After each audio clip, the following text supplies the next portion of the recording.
Hello, girls, guys, or otherwise. This is Rich with your Christopaganism Sunday. We are still going through this part number 3 to witchcraft in the Bible, and I have a couple points of order before going any further. One thing is, I got my second dose of the Moderna vaccine earlier today, and I'm having a little bit of a headache, so I'm going to try to run through this fairly quickly. If you have any questions or comments or anything that I've missed or that has come to you as a different opinion or a different way of looking at these verses, please go ahead and let me know by leaving a comment below. It does help me know, hey, did I miss something here, or am I making sense in what I'm saying? Sometimes, and I just answered a comment that was left quite a while ago, a couple weeks ago, I think, and I said in that one, sometimes I don't know if I'm making sense whenever I'm talking, and I don't know what it is, but I think I have like something in my eye. It feels like I have something in my eye. But anyway, if you can let me know, yes, I made sense. No, I didn't make sense. Hey, I was completely off the mark. Hey, redo this video because it's crap. Let me know by leaving a comment below. Go ahead and hit that subscribe button if you are not subscribed. I have noticed with doing some of these videos that my subscriber base has actually dropped, especially with the Witchcraft in the Bible series. I've noticed it with that one, and what was the other one that I noticed it with? I think it was the solar plexus chakra that I noticed a significant drop in subscribers and whatnot. So let me know that you are watching, that you enjoy this series by leaving a comment, and if you are not subscribed, go ahead and hit subscribe. Also, hit that little like button that helps appease the algorithmic gods of YouTube. All hail the algorithmic gods of YouTube. And let's go ahead and get into things. I'm going to do very, very little editing on this. Just to let you guys know, because like I said, have a headache. I think it's from the vaccine, but I'm not sure if it's directly correlated.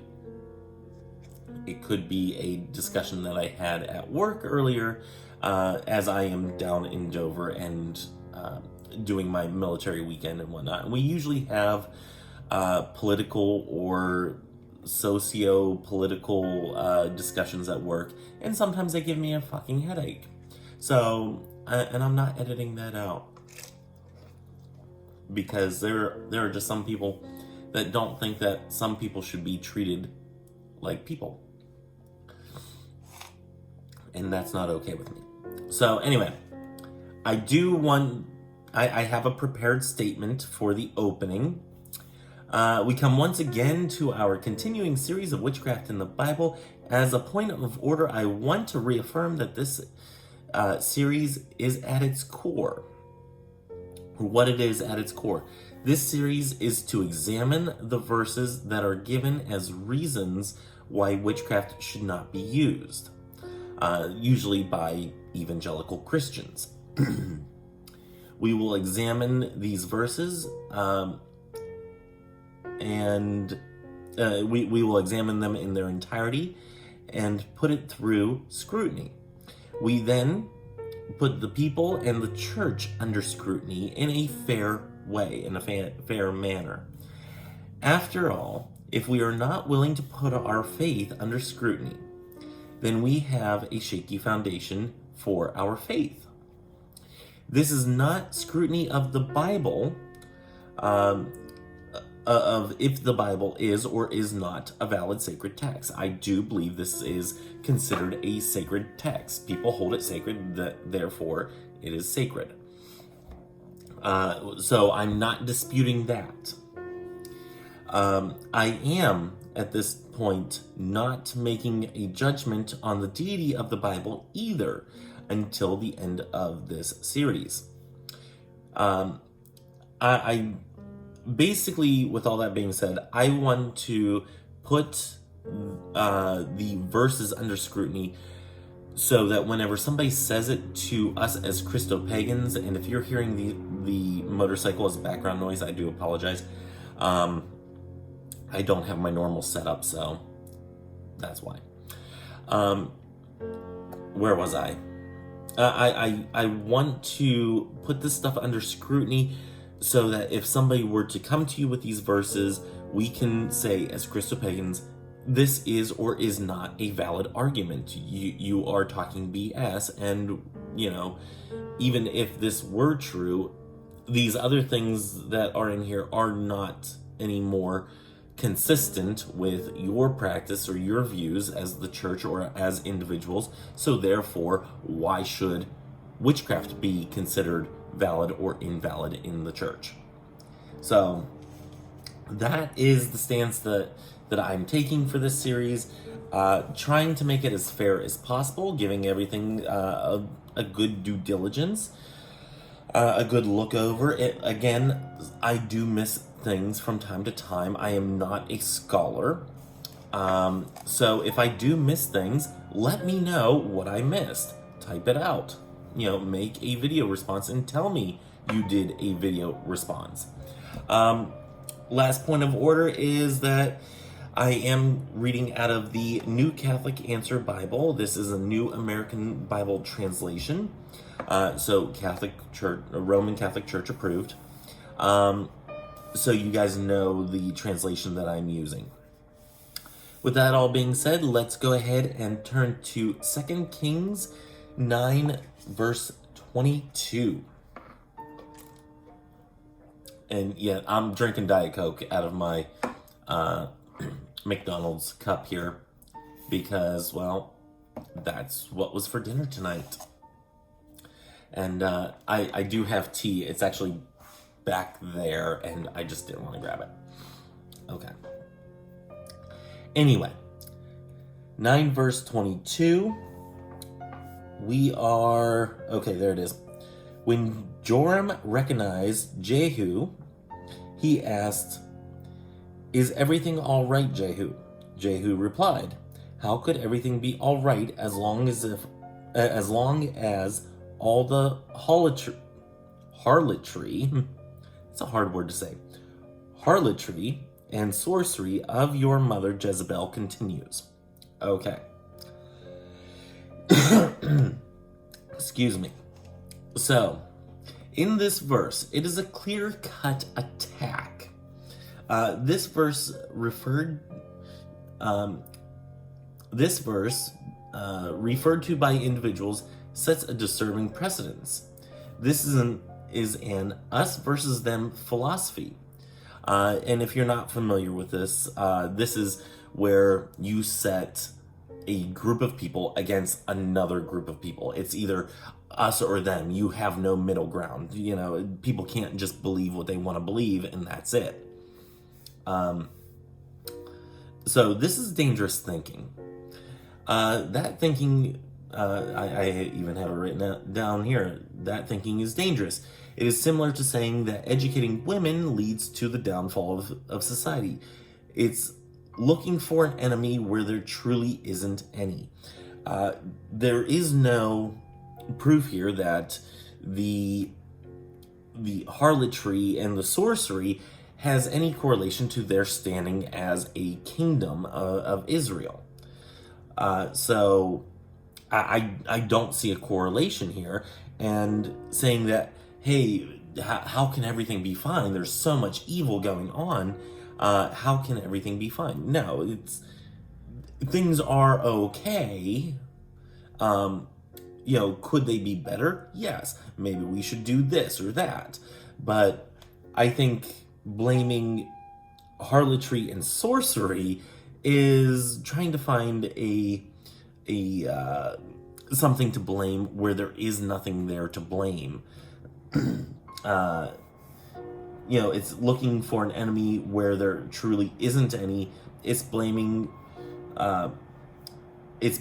where there's no blame to be placed.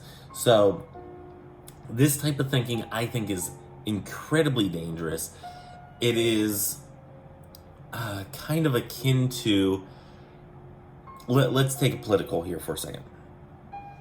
Now, if you don't know, I did not vote for Trump. I would rather run into traffic than vote for Trump. The scary orange man. I don't even like saying his name, but having the us versus them mentality that some people do whenever it came to the 2020 election is incredibly dangerous. At that point, you have individuals, if you say it's either us or them, you're telling them to pick a side when they may not be fully educated on the issues that they are actually voting on. And I had this discussion with a friend of mine, my friend Kelly, who I've mentioned before, that Australia has a mandatory voting. You have to vote or pay a $25 fine. It's not even a big fine, but it's to encourage people to vote. And I asked her what she thought about this because I had just found this out. And she's like, no. And the reason she said no is because you will have people that will tick a box just because they have to or pay a fine. They will not educate themselves on who they're voting for. They are just doing it to avoid a fine. And she made the good point of, I would rather have somebody that is an educated voter that goes to the polls and does so in an educated fashion and votes with how it will better the nation. The us versus them mentality in that situation could be incredibly dangerous, as it is in this verse. Blaming a group of people for their harlotry and sorcery is incredibly dangerous. You're blaming an entire group of people for something that they may not even have an effect on at all. And we see no clear-cut connection to a reasoning why they should be blamed. So there's that one. I'm gonna just kind of go through these fairly quickly. Again, headache. And it is a little bit late. It is about 8:15 right now. We want to move on to 2 Kings 17, verses 16 and 17, which reads, They abandoned all the commandments of the Lord their God. They made for themselves 2 molten calves. They made an Asherah, which, let me stop there for a second. Asherah is, in many Christopagan beliefs, Gnostic beliefs and whatnot, that Asherah is the female counterpart to the God figure of the Bible. I'm not entirely convinced. I'm not entirely on board, but there are some beliefs of that. So, if that's what you believe, kudos, and, I support this. However, it's not something that really calls to me. So, let's move on here. I just wanted to say that real quick. They bowed down to all the host of heaven. They served Baal. They immolated their sons and daughters by fire. They practiced augury. I don't know if I'm pronouncing that correctly. And divination. They surrendered themselves to doing what was evil in the Lord's sight and provoked him. Okay. So many things here. For one, I already talked about Asherah. Second one I want to talk about is augury. Now, the way I've had it explained via a Google search, so take that as it is that this is the viewing and interpretations of animals, their migratory patterns, the way they interact, which is a valid scientific way of interpreting things. If you see the Canada goose going south for the winter, then you know winter's about to come. If you see squirrels, collecting nuts and all that early in the season, you know that it's going to be a harsh winter. These are things that are commonly seen and are repetitive. But augury also has to do with the interpretations of the intestines and the bones of animals, and how they form, or how they are displayed whenever a certain divination is performed. I'm not really too well versed on that, so therefore I can't speak too much to it. Again, this was off of a Google search, the interpretations of intestines and whatnot of animals. So there's two separate definitions. One is completely scientific and valid. The other, not my divination technique, to be sure. But, yeah, I guess it could work. I know people throw bones and whatnot. And the last thing that I want to point out on these two verses is that somebody provoked a deity. They did doing what was evil in the Lord's sight and provoked him. Okay, if you are that insecure as a deity figure that somebody is provoking you and angering you, yeah, you don't see this with any other deity figure, where they take such an affront to the way that a group of people have conducted themselves, that they completely decimate everything. I mean, you see some in a myth here or there, but it's not regularly done, at least not that I'm aware of. I think you see it more with some of the myths of, what was it? The guy that rolls the boulder up the hill in Greek mythology. Oh, I can't remember the name. Put the name down in the comments below, because my brain thing is not working today.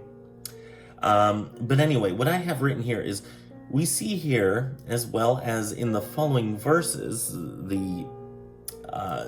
that these actions have angered this deity. Keep in mind that these are supposed to be the chosen people. And this deity does the equivalence of deadbeat dad.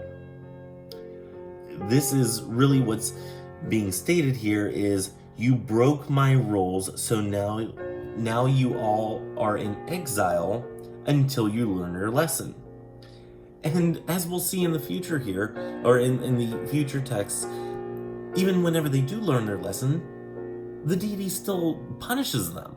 It doesn't make any sense. The punishment system does not make sense from this deity individual. I wouldn't say that this would apply to us in this time, for the same reason we don't follow many of the other commandments. If the other commandments in the Old Testament laws are no longer valid, such as slavery, putting two seeds in the same hole, which I just planted a lot of flowers. If that is horrible and worthy of death, then I'm dying tomorrow, because I put like 10 of them bitches in one hole just to make sure that they'll grow. Whenever you buy seed packets, you might get some bad seeds. Just double them up here and there. But if we're not following all of the old laws, and we're not holding people accountable to all of the old laws, then why are we nitpicking on this one law? which, mind you, the priests of the Old Testament did divination. They were allowed to do divination in order to talk to God. So if I do divination, but I'm not a priest, that all of a sudden is a sin and worthy of exile? Give me a break. That is some level, level 1 or level 10 BS. My brain's not working right now.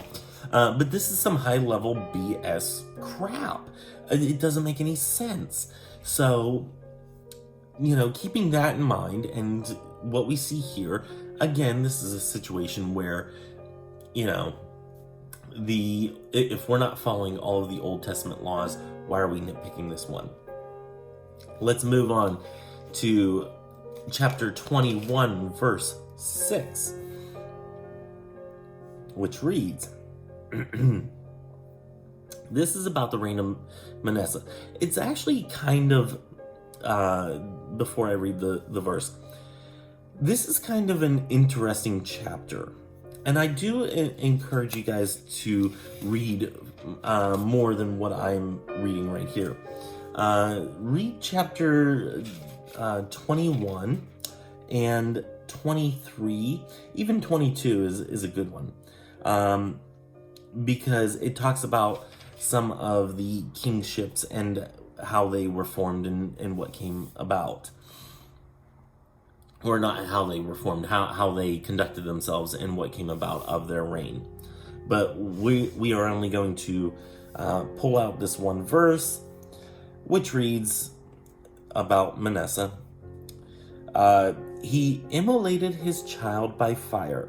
He practiced soothsaying and divination and reintroduced the consulting of ghosts and spirits. Again, we have the ghosts and spirits thing come up.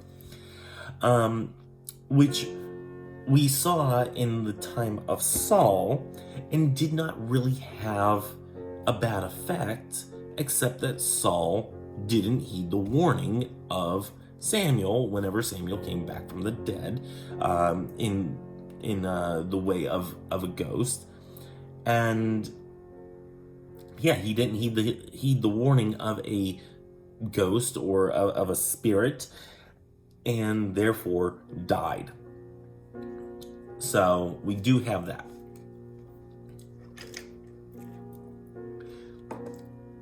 And I have written here, again, we have another situation where we have so many things we don't know. We don't know why these actions are banned by this deity. Never explained. Never explained. We don't know what this great evil was, if it was just this. It talks about many other great evils and whatnot. We don't know, and that's why I'm saying read the whole chapter, because it does say there were many other great evils and blah blah blah, and we don't know what all these great evils were. You could be blaming divination, soothsaying, and consulting of spirits, and the immolation, which was bringing your children through like pretty much like a bell or bonfire, where you would walk them through in order to be cleansed or to be empowered by the flames. It wasn't really like taking your child, putting them in the fire, or passing them through the fire. It's not what they make it sound in this text, because of course if you want to demonize something, you're going to make it sound a hell of a lot worse. But it says in this chapter that there were other great evils, and if I had the time or the non-headache space to do this, I would go ahead and read all of this chapter to you guys. But we're not told what all these great evils were. It could be that the great evils were something like, well, they had a virus, they had a pandemic, and this was killing people or something. We don't know what happened. All we can do is speculate, and speculating is dangerous.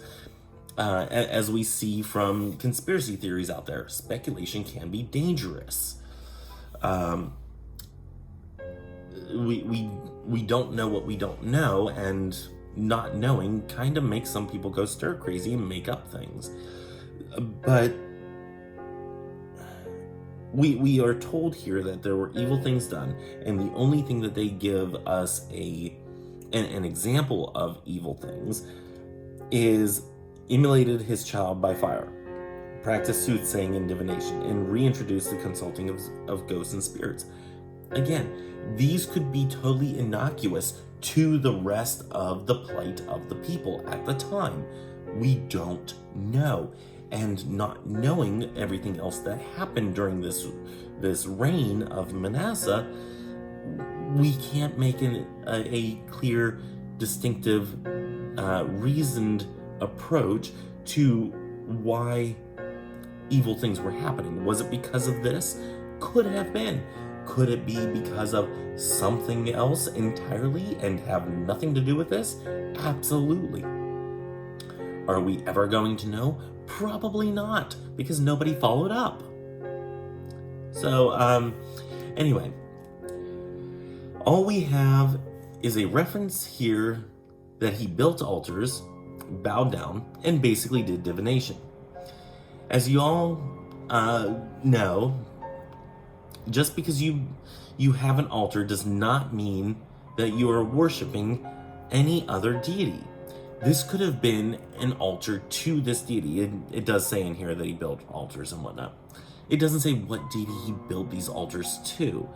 And seeing that Christianity and Judaism have, and I'm going in a broad sense here, have made it a campaign that there is only one God, one true God, and that there are no other gods, period.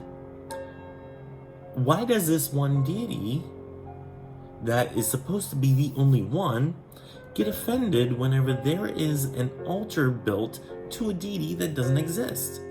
He should just say, hey, that God doesn't exist, and all of your worshiping of him will get you nothing.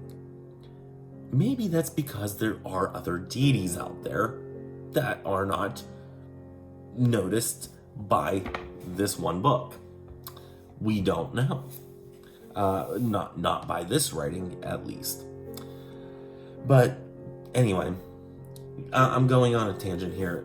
Just because you are building altars does not, and it doesn't say in here who he was actually worshiping. If I'm mistaken on that, totally could be. Please read it for yourself and let me know if I'm mistaken. If I skipped over something or if I missed something, I do apologize on that. But I don't believe it says in here that he actually worshipped any other deities. So he could have built an altar to this deity of the Bible, and yet the act of making these altars was terrible. Yeah. Here it says that he set up altars to Baal and also made an Asherah. And I like the way they say an Asherah. Not made Asherah. Okay. Getting off topic here. As Ahab, king of Israel, had done, he bowed down to the whole host of heaven and served them. He built altars in the house of the Lord. Now, if you're building an altar in the house of the Lord, it would suppose that you were building an altar for that said Lord. It does not say in here that he built an altar in the house of the Lord to Baal.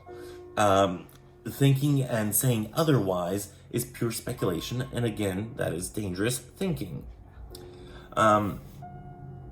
Also, keep in mind that if this is brought up, that we are to still use this law in this time, but we're also not being allowed to have shellfish, then, or we are allowed to have shellfish, then, I am totally screwing this analogy up. Keep in mind that we are still in a time whenever we could not practice magic, and not eat shellfish at that time. Okay, nowadays we can eat shellfish, but we're still saying that practicing of magic is horrible. What happened to the shrimp? Okay, that was my analogy that I had written down, more or less. It didn't come out that well, and I kind of screwed it all up. Again, I'm going to blame that on the vaccine. Just because I can, and because it's convenient, and yeah, we're just going to ignore that and move on, because I totally flubbed that line, and yeah, that's just what we're gonna do. Allow me that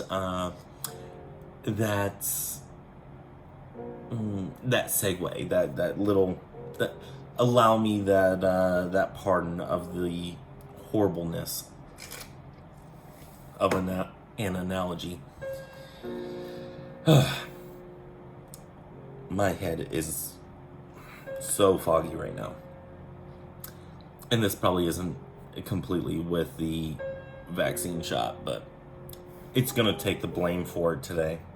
I'm telling you. Okay. We're gonna go to chapter 23, verse 24. Excuse me. That is a smoker's cough. I know I should quit. Please don't tell me. I know. In time. Anyway. Chapter 23, verse 24. Further, Josiah purged the consultation of ghosts and spirits with the household gods, idols, and all other horrors to be seen in the land of Judah and in Jerusalem, so he might carry out the words of the law that were written in the book that Hilkiah the priest had found in the house of the Lord. That's actually dry throat. Okay. I do recommend that you read this chapter in its entirety, because this is a cautionary tale. This chapter is probably one of the most horrific chapters that we've looked at so far. And here's what I have written, because it's a little bit more coherent. This chapter is probably one of the most horrific chapters by means of a religious rights stance. In this chapter, we see a huge erasing of an entire culture. This today would be considered a war crime. This king as described in chapter 22 shows the clear danger of taking the writings of the law, being taken entirely too seriously. It has cost an unknown number of lives. Even after all of this was done, there was still no favor on this king by this deity. Apparently, everyone needs to be punished for another's actions, and doing as you are told is not a fix for everything. If someone uses this as a reason, I would simply actually do more spell work. Because if this is how things are, it doesn't matter what the individual does if the entire area is not on the same page. If put it this way, if all of New York City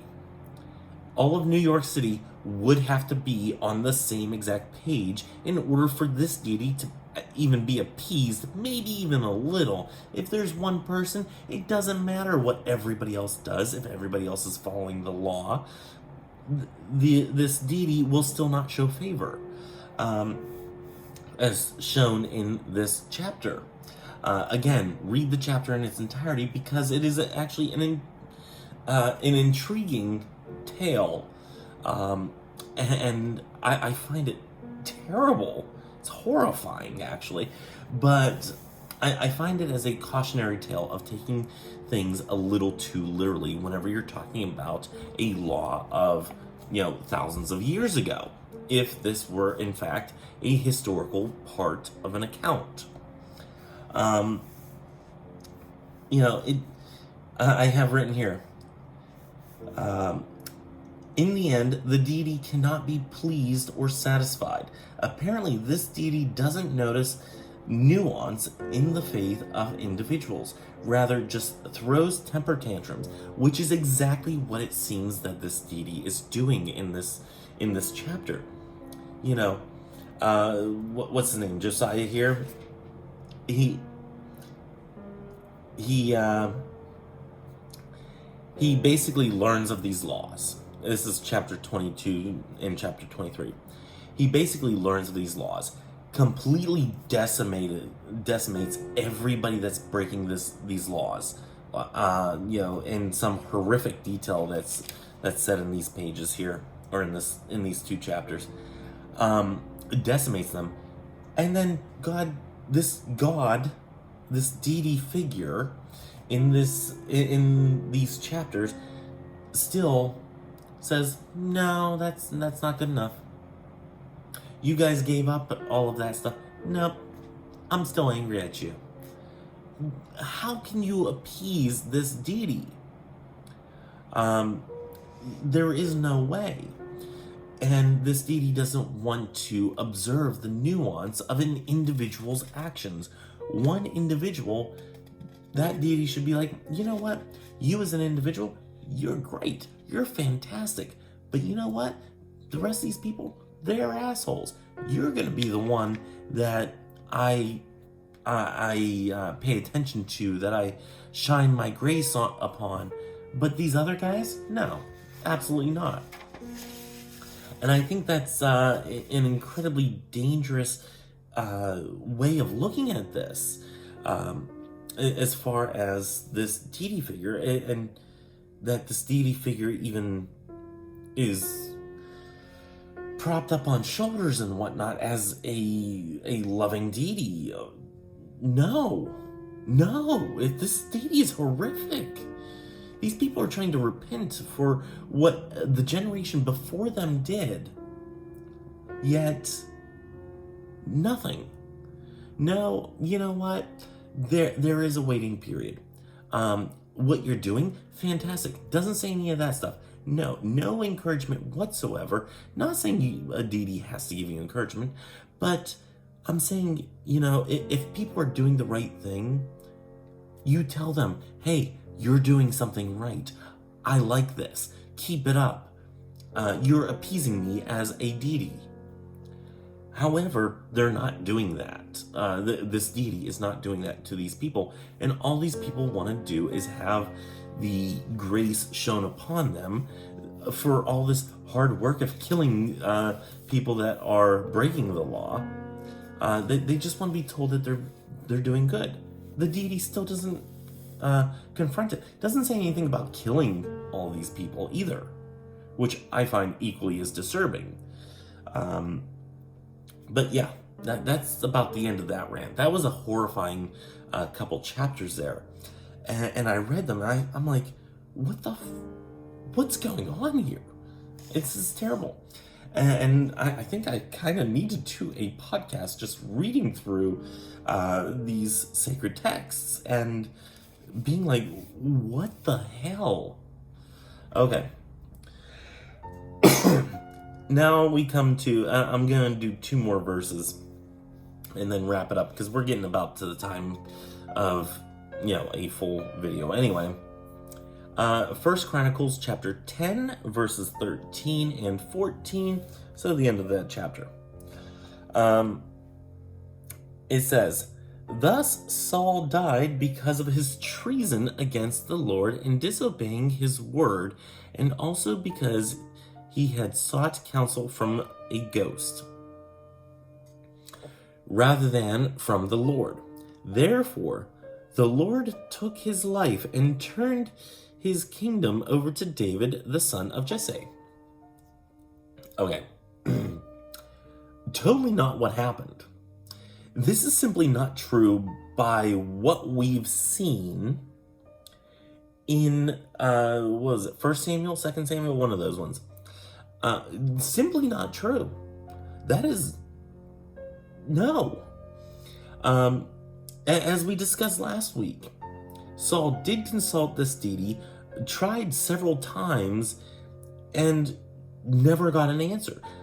Went to the prophets, said, "Hey, what's going on? I can't get any information from this deity. Please help." Went to the priests and all that. Said, "Hey, help me out here." Nobody could figure anything out. So he finally did the last thing that he could do. The only thing that he could do at that point was consult the Witch of Endor.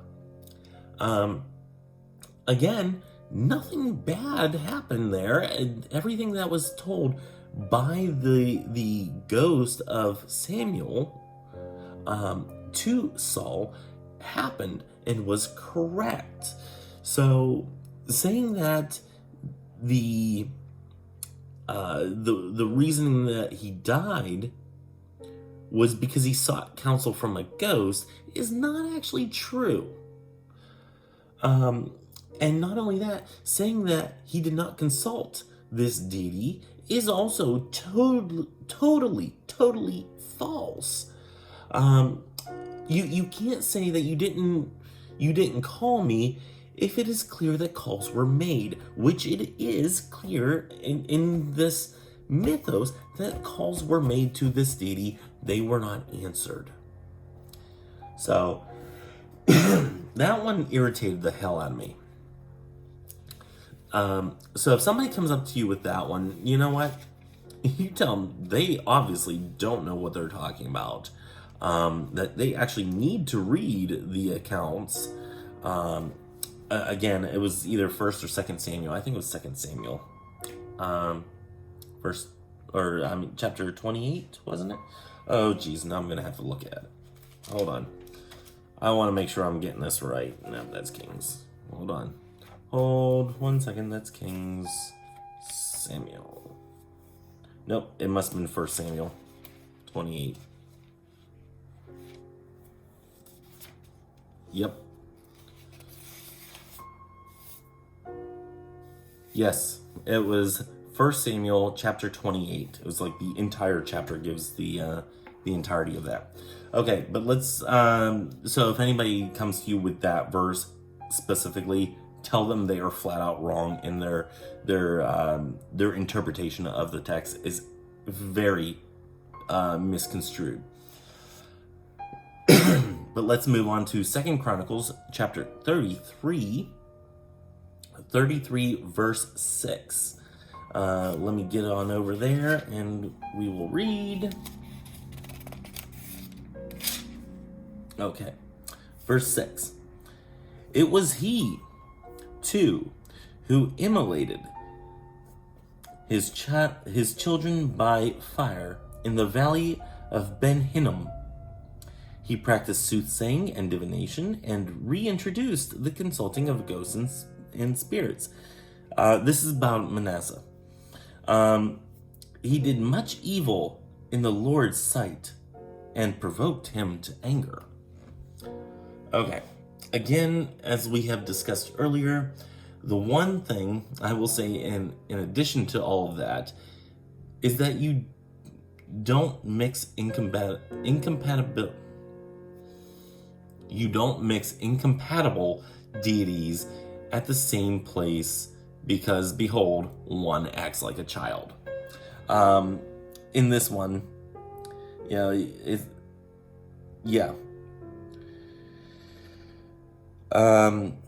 and I'm not sure exactly why I wrote that.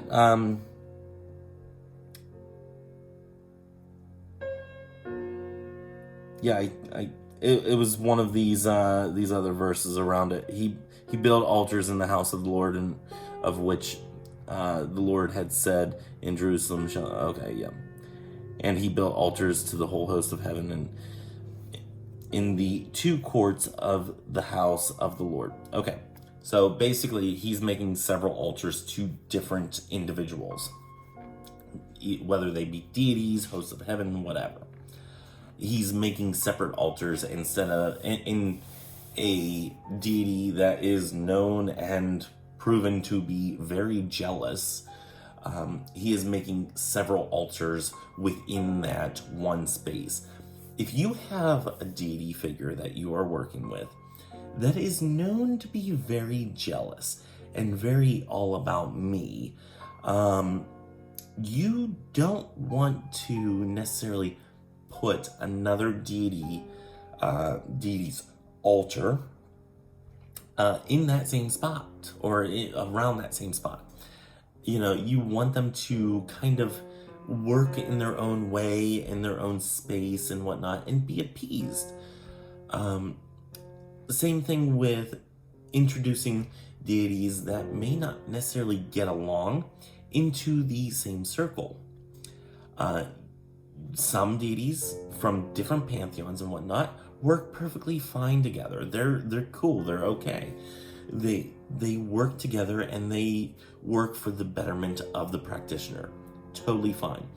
If you have a deity that doesn't like another one, for some reason they have beef, then maybe not include one of them in the circle. Say, hey, this is my weekend with this deity. Maybe you have next weekend or some. You kind of do a custody battle right then and there, and you split custody of the practitioner. You don't put them in the same area. That's why I marked that down. Because behold, one will act like a petulant child, which apparently this deity is doing, at least in these verses, from what I can gather and what I interpret and see happening here. That is what it appears to be. Again, if you agree, disagree, or just want to tell me, you're fine, you're cute, you're hot, whatever, go ahead and leave a comment below. Let me know all of that stuff. My head is kind of pounding. It's all right on the right hand side. Kind of spacing out right now. Hopefully I will be all better and not have any adverse side effects beyond a slight headache that is getting a little bit more intense right now. Hopefully I won't have anything beyond that actually is a side effect. Let's hope about that. But join me on Tarot Talk Tuesday for the Knight of Swords. We'll go through that. Join me on Wednesday for the heart chakra, as we are going through the chakra series, the chakras of the anatomy and whatnot. Join me on Table Talk Thursday for Table Talk Thursday as we discuss whatever topic is in the Table Topics Cube. And join me on Saturday for the final chapter, I do believe. Hold 1 second. You guys were... Ooh. Yeah. Hold on. Okay. You guys were on the book the entire time. This is how we have to do things in hotels, just so y'all know. Setup, not the greatest, but luckily I did get the handicapped room because this hotel often completely books up for military weekends and whatnot because it's really close to the base. And I happened to pull the lucky straw and I got the handicapped room. So I have a large room, but still same size desk, kind of tiny. Just a lot more room to walk around. Yes, we are going through chapter 17 of the Inner Temple of Witchcraft. That is the final chapter of this book. So we are done with this book after this Saturday. So during this week, be sure to let me know Are we going to go on to the Outer Temple of Witchcraft? So far, it's 2-0. It's looking like Outer Temple. But not everybody has voted, so therefore, and the polls are not closed, so therefore, I will not make that decision. It's between the Outer Temple of Witchcraft or Modern Magic by Donald Michael Craig. That one is, I do believe, a fairly good book. I'm sure Outer Temple of Witchcraft is also a good book, but just giving people an option if they want to explore different teachers, and then we can come to Outer Temple again and continue the Temple series. Totally up to you guys. I will not sway the vote one way or another. I will go where the votes go. So, anyway, that's where we are on Saturday, and then join me next Sunday for the continuation of this series of witchcraft in the Bible. Okay, with all that being said, may you have love, hugs, and ladybugs. Bye-bye.